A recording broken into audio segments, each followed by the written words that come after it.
हमारे बहुजन समाज में भारत की धरती पर बहुत सारे संत गुरु महापुरुषों ने जन्म लिया है। करीब 110-20 और समय समय पर हम उनकी जयंतियाँ पुण्यतिथियाँ मनाते हैं। इस बहाने से हमारा समाज इकट्ठा होता है।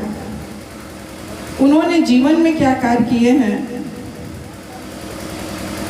दीन दुखियों को उठाने में कैसे मुसीबतें उन्होंने सही, यद्यपि वो अलग अलग कालखंडों में अलग अलग जगह पर उन्होंने जन्म लिया, किसी ने विवाह किया, कोई अविवाहित रहे, कुछ ने चीवर पहना, लेकिन बहुजन हिताय बहुजन सुखाय की जो संकल्पना है उसको ध्यान में रख करके प्राणी मात्र के प्रति जो कल्याणार्थ कार्य किए उनके लिए हम बहुत बहुत आभारी रहेंगे, सदा कृतज्ञ रहेंगे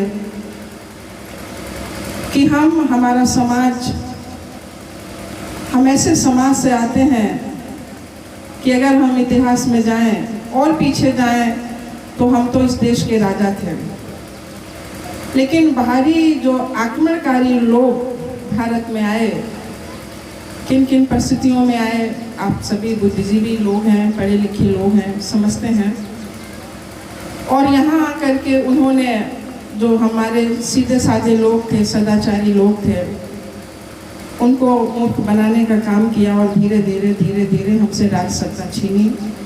और राज सत्ता यूं ही नहीं छीनी, उन्होंने हमें विद्या से वंचित किया, शस्त्र रखने से वंचित किया, धन रखने से वंचित किया, तो हम पशुवत हो गए। और कुछ मुट्ठी भर लोग जो विषमता, छुआछूत, असमानता देश में बरकरार रखना चाहते थे, जो ये चाहते थे कि इतना बड़ा बहुजन समाज उनका गुलाम बना रहे, उनके कपड़े धोए, उनकी सब्जियां बोए, उनके जूतों में पॉलिश करे, या बहुत सारी चीज़ें, उनका मल तक उठाने का काम करने को हमारे समाज को मजबूर किया।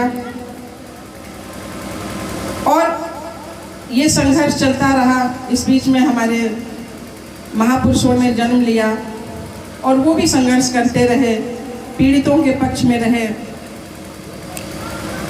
तो सबसे पहले छत्रपति साहू जी महाराज जी की क्योंकि जयंती है तो उन पर हम थोड़ा सा प्रकाश डालेंगे कि उनका जन्म 26 जून 1874 ईस्वी को कुर्मी समाज में होता है।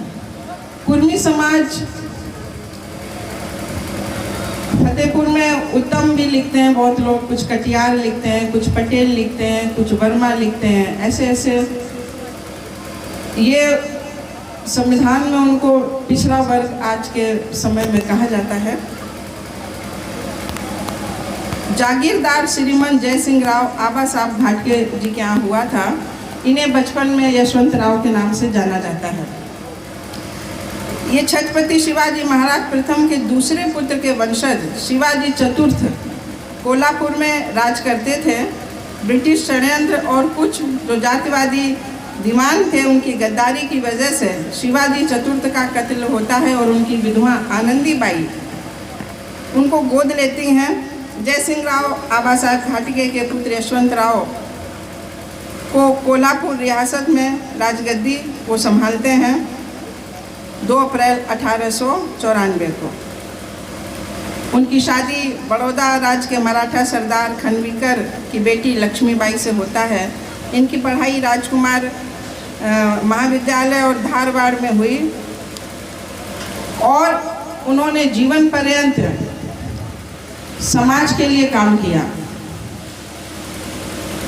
उस समय महिलाओं पर बहुत अत्याचार और उत्पीड़न होता था, बहुत विषम ऐसी परिस्थितियां थी कि अपनी रियासत में जो महाराष्ट्र में कोल्हापुर है वहाँ पर उन्होंने, अभी हमारी बहन ने बताया कि कैसे उन्होंने प्रतिनिधित्व का अधिकार दिया घोड़ों को देख करके कि कुछ घोड़े जो कमज़ोर हैं उनका विशेष रूप से ध्यान रखा जाए, और कुछ जो ताकतवर हैं वो उनका हिस्सा खा जाते थे।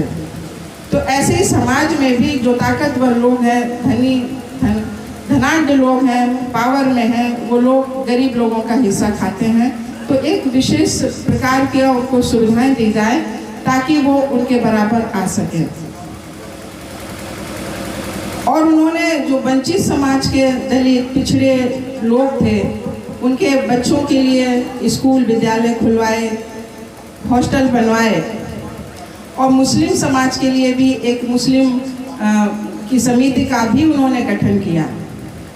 और एक अछूत समाज के थे गंगाधर कामले। उस समय जाति व्यवस्था बहुत भयंकर थी और इतना साहसिक कार्य छत्रपति साहू जी महाराज जी जैसे लोग ही कर सकते थे कि उन्होंने एक चाय की दुकान खुलवाई गंगाधर कामले जी को, जो कि अछूत समाज से आते थे, और वो खुद भी वहाँ पर चाय पीने जाते थे। तो इससे जो विषमता में विश्वास रखते थे उन लोगों ने जान से भी मारने की उनको धमकी दी, लेकिन वो डरे नहीं। और महिलाएं जिनके पति नहीं रहते थे उनके साथ में तरह तरह का उत्पीड़न, शोषण, अत्याचार होता था, तो उनकी दोबारा शादी करने का भी उन्होंने रूल बनाया, नियम बनाया कि वो नए सिरे से अपना जीवन यापन कर सकती हैं। और बाबा साहब को उन्होंने एक बार कोल्हापुर में बुलाया था, एक सभा में उनका सम्मान किया था पगड़ी पहना करके।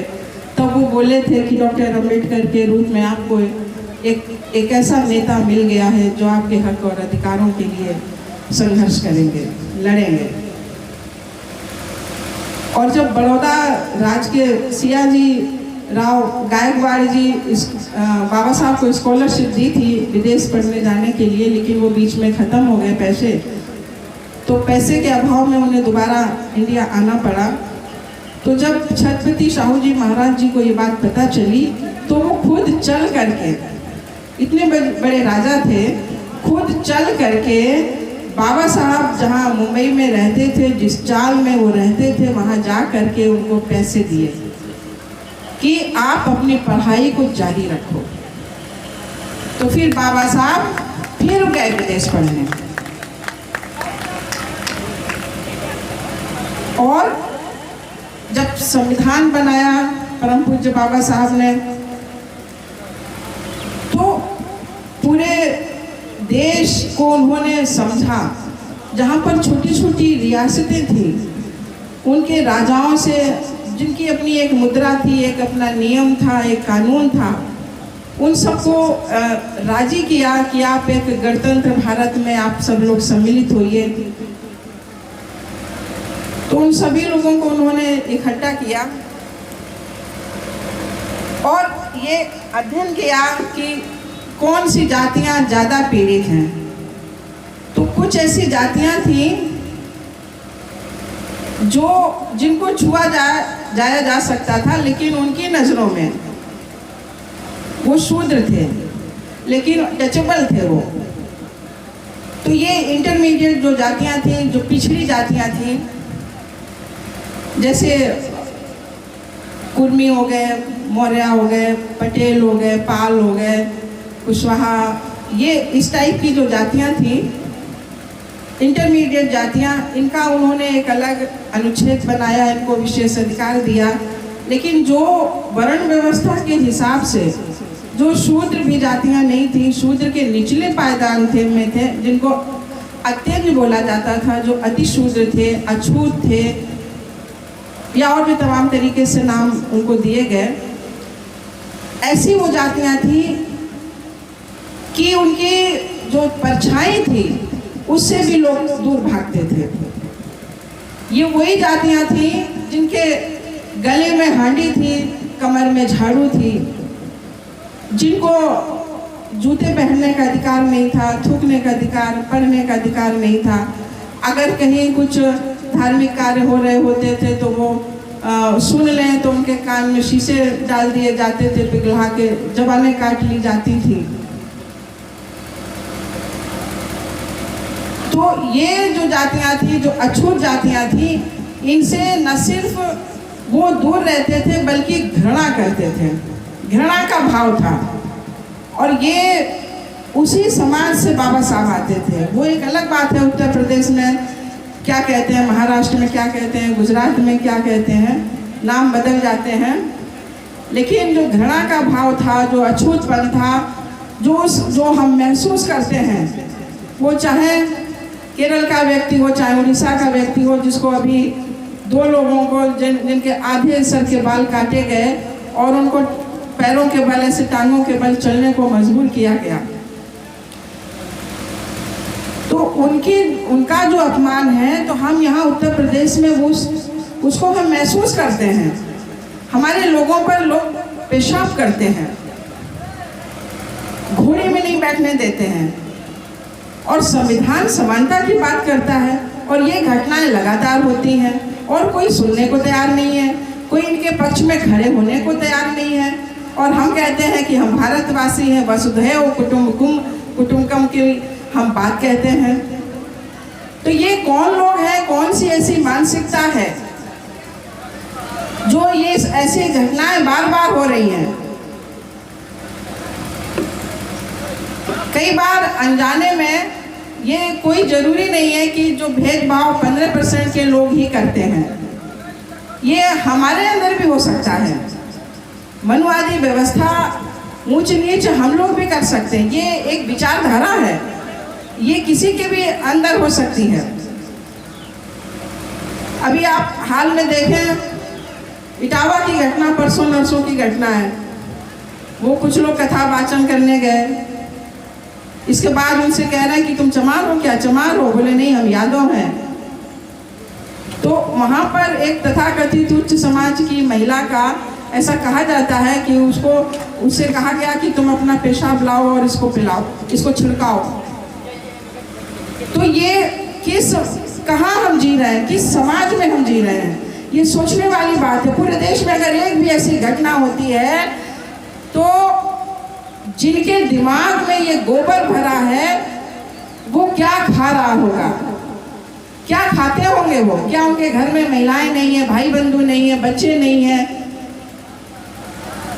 और ये ऐसा कृत्य करते हैं कि उनको शर्म नहीं आती है कि जो उनके पुरखों ने ऐसे गंदे काम किए, आज उन्हें क्षमा मांगनी चाहिए, लेकिन इसके बाद भी वो लगातार ऐसे काम करते चले जा रहे हैं। धर्म के नाम पर, पाखंड, जाति के नाम पर मनुष्य को बांटने का काम कर रहे हैं। क्या ये धर्म है? ये सोच कहाँ से पैदा होती है? तो हम जिन महापुरुषों की हम बात करते हैं, चाहे वो पेरियार ईवी रामास्वामी नायकर हो, महामना ज्योतिबा फूले जी हो, या आज जिनकी हम जयंती मना रहे हैं छत्रपति साहू जी महाराज हो, मानव काशीराम साहब हो, जिन्होंने 1585 का फार्मूला दिया, एक बहुजन समाज का, एक बहुत बृहद समाज को जो अलग अलग भागों में बटा था, जाति उपजाति में, उसको इकट्ठा करके उत्तर प्रदेश जैसे सूबे में, जो इंग्लैंड देश से भी बड़ा हमारा प्रदेश है, यहाँ पर 4-4 बार सरकार दी, और एक दलित बेटी को, बहन को उन्होंने इस प्रदेश का मुख्यमंत्री 4-4 बार बनाया। ये हमारे सब के लिए बहुत ही गौरव की बात है।